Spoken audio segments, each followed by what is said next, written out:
So, you guys, as it turns out, vigilante Luigi Mangione, the suspect in the second degree murder, quote unquote, of United Healthcare CEO Brian Thompson, has hired a woman named Karen Friedman to represent him in the New York prong of the case. So, right now he is sitting in a jail in Pennsylvania, and he's there on charges of using a fake ID in the state and also having this 3D sawed-off shotgun, which matches the murder weapon in New York. And he had hired this attorney named Tim Hickey, I believe, who talks a lot and who says that, he hasn't seen any evidence that his client did anything and that his client is going to be pleading not guilty. Not guilty to what? I'm not sure, because in Pennsylvania, where Mr. Hickey is admitted to the bar, it seems that Mr. Mangione was charged with having a fake ID. Is he not guilty of that? I mean, it seems that if he either had a fake ID or he didn't, right? And also, he was charged with possession of this 3D gun. I don't know what that means, you guys. I'm sure you guys know. I don't know. 3D cut off shotgun, whatever. Okay. So it's unclear whether Mr. Hickey is saying that his client is not guilty of those charges, because importantly and notably, he's not representing this man in the real case, which is the murder of Brian Thompson in New York. And apparently Mangione has just hired Karen Friedman Agnifilo, or Agnifilo. Take your pick. I'm not really sure how that's pronounced. But the fact that Karen Friedman Agnifilo has been retained to represent Luigi Mangione in this high-profile murder case is interesting, because her husband, Marc Agnifilo, is representing Sean Diddy Combs in a separate criminal trial, you guys. I think that's noteworthy. That's really, really interesting. I mean, what are the odds, right? Both of these attorneys are part of the same firm. I mean, they're married and they're partners in this firm, Agnifilo Intrater LLP in Manhattan. And this law firm, specializes, would you call it a boutique? I don't know, but it specializes in handling complex criminal cases, right? And so their involvement in two of the year's most prominent cases, you guys, raises intriguing questions, right? I mean, about all kinds of things, like their strategy, the defense strategy. Is there going to be overlap with those strategies, their expertise? I mean, how did they get these cases? I mean, they must really know people who know people. And, you just have to wonder whether these cases, which are vastly different, obviously, whether there'll be any overlap in the strategy. Um, well, I think it's clear to, well, not clear, but one can assume, perhaps with justification, that, the firm's reputation must be pretty good, right? Because here you have the simultaneous handling of two headline grabbing cases, and this firm gets the two biggest cases of the year, maybe of the decade, and it's a fairly young firm. I think they started this firm in 2020, 2021, something like that. So they've only been in private practice for a while, but it seems to me that the reputation as a go-to for high stakes criminal defense is really pretty good, right?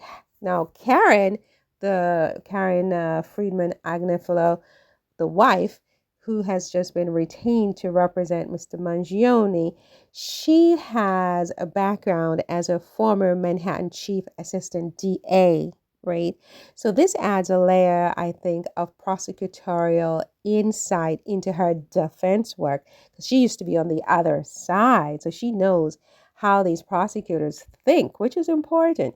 You have to know how they think. You must know how your enemy thinks in order to beat your enemy. This is rule number one in legal advocacy, right? Especially criminal work, criminal prosecution, criminal defense, take your pick. So Karen used to be on the other side, and so now she's doing defense work with Agnifilo Intrater, and because she again was an assistant Manhattan Chief Assistant District Attorney, and then you have her husband Marc with a lot of experience representing celebrity clients like Harvey Weinstein and, yeah, Diddy, right? So this positions their firm as, I think, uniquely equipped to navigate these media heavy trials, would you not say? But it's very exciting. I mean, it's like, oh my goodness, a lot of stress, but I think very exciting for them as a couple. Now, in terms of overlap of defense strategy, do you guys think that there's going to be any overlap in their strategies? Are they going to be trading notes with each other of what to do and how to defend their clients? I mean, the cases themselves differ substantially, one can agree, right? We have Mangione, who is charged with second-degree murder, and Diddy, who faces sex trafficking and racketeering charges. And both of these cases have been subject to significant public scrutiny, but for different reasons, right? I mean, on the one hand, we have a man who guns down another man in cold blood on the streets. The man is dead. He's no more, right?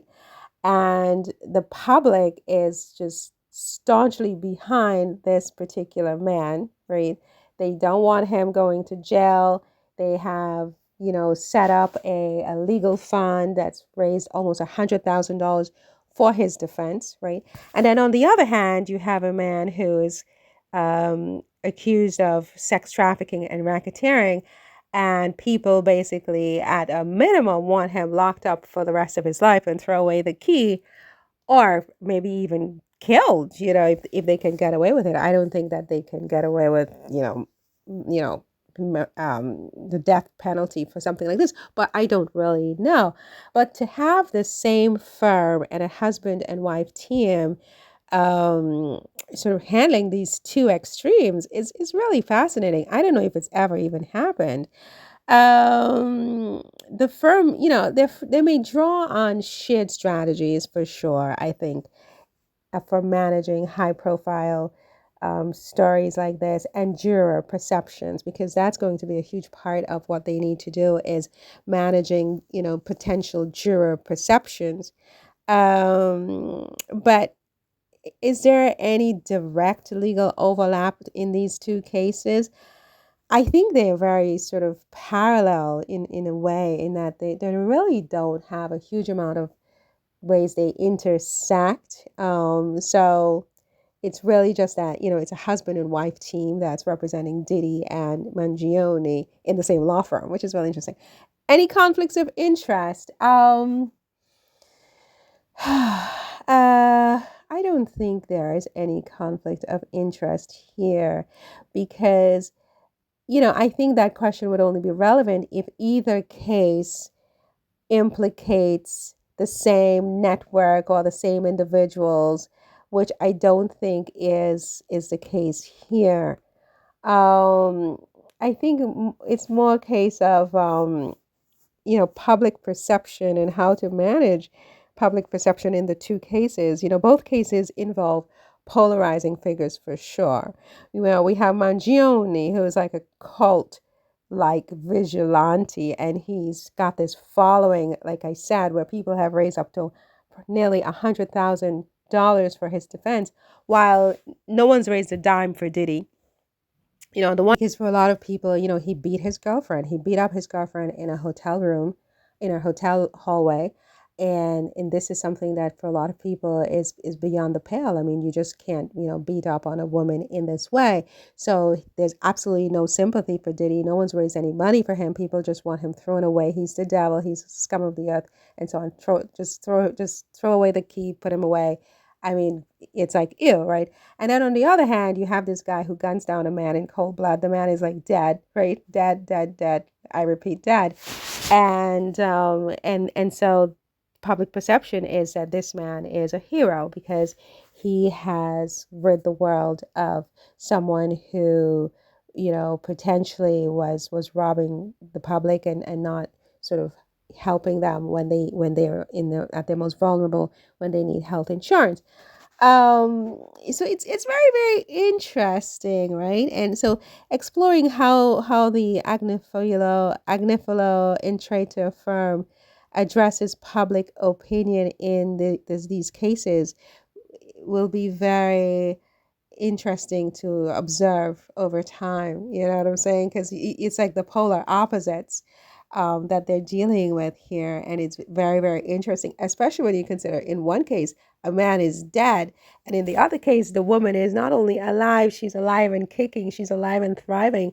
She's moved on, she's married, she's had 2 children or 3 children, whatever it is. So she's healthy, she's in good health, her children are healthy, they're beautiful. She was paid $30 million in restitution for what he did. They settled the case, so there's that. But at the same time, the public perception is very, very different. And it's just going to be interesting to see how they circumnavigate that. So Karen Friedman, apparently she has a lot of experience, again, as I said, with handling cases involving violent crime, especially from the prosecution side. And Marc's expertise with, celebrity legal challenges, you know, creates a really compelling partnership. I really like this partnership, this husband and wife dynamic. And, I think that, Karen has notably declined to give any interviews about the case, whereas at first Marc was out there not only giving interviews, he was like participating in documentaries or something with TMZ or whatever. But Karen is just like, I'm not talking about this case. I'm not available for any interviews. So, I think it emphasizes the importance of media strategy. I mean, the media strategy going forward for Agnifilo Intrater, the law firm, will be interesting now that they have these 2 cases.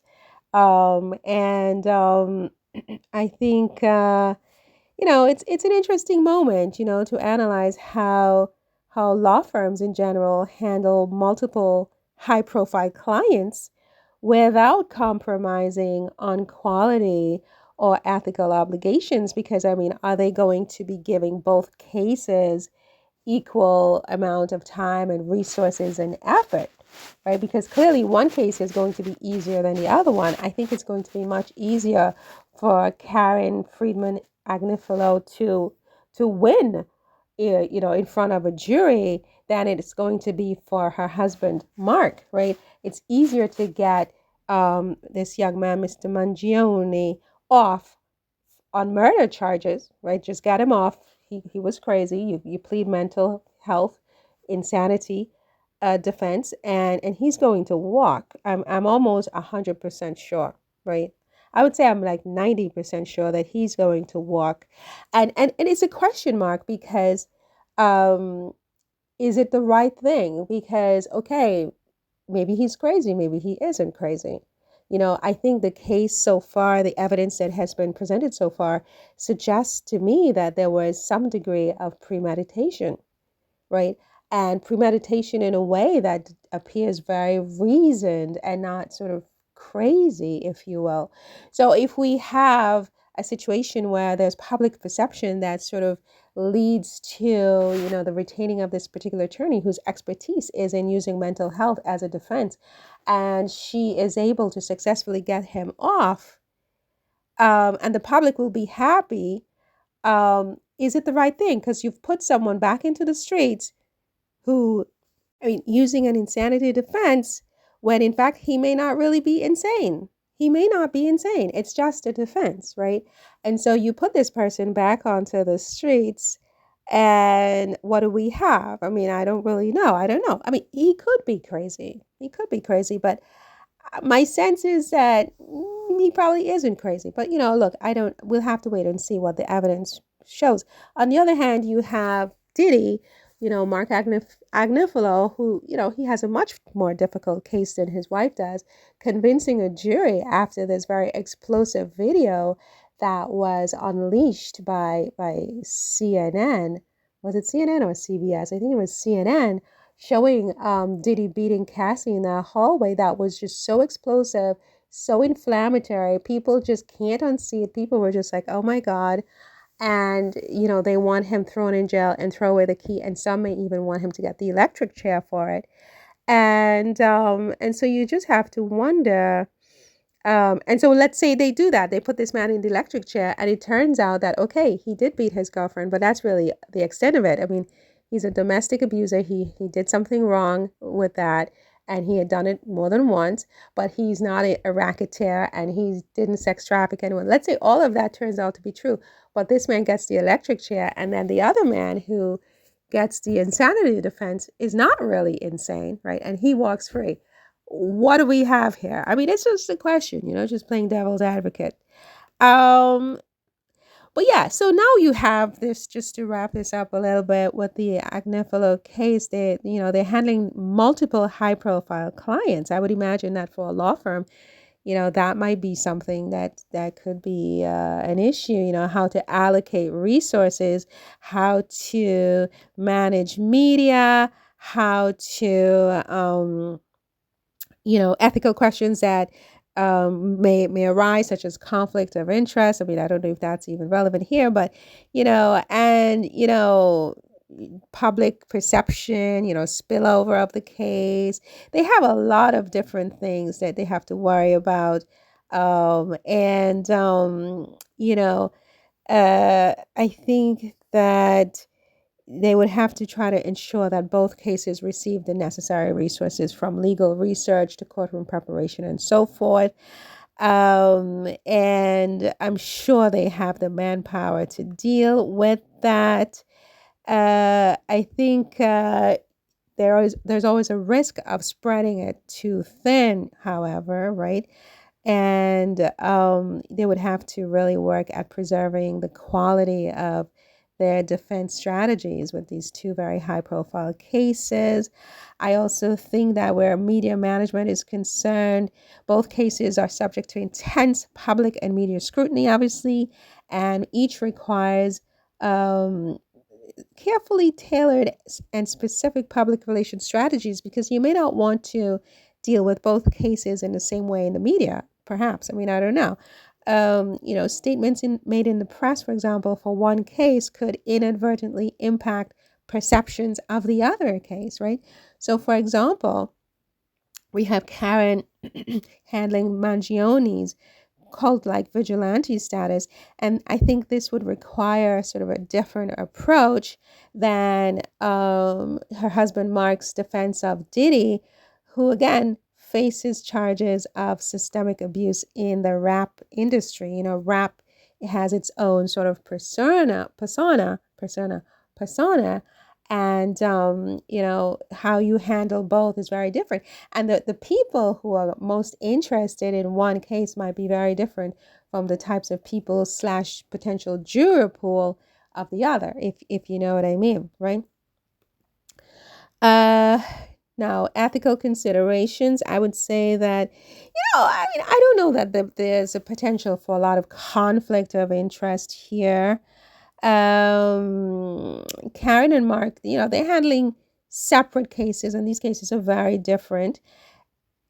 Their partnership within the same firm might invite some scrutiny over time, so they have to sort of avoid the appearance of shared strategies or internal communications that could cross ethical boundaries.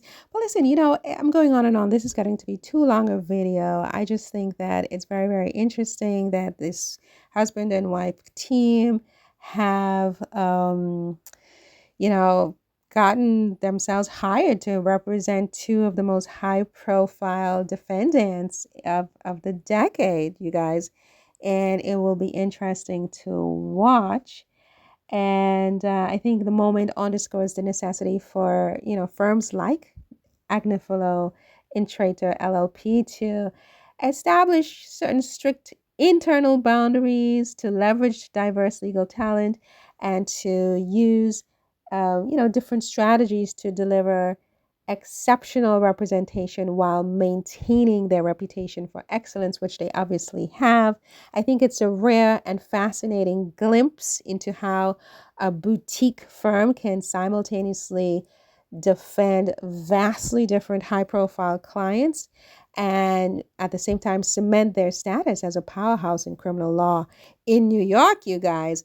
Anyway, listen, I don't think I will have enough space on my phone to save this video, so that's a whole other thing. If you hear this video, you are going to be very lucky because I've got no space on my phone. But let me just use this opportunity to say that if you haven't yet subscribe to this YouTube channel, you really need to click that subscribe button right now.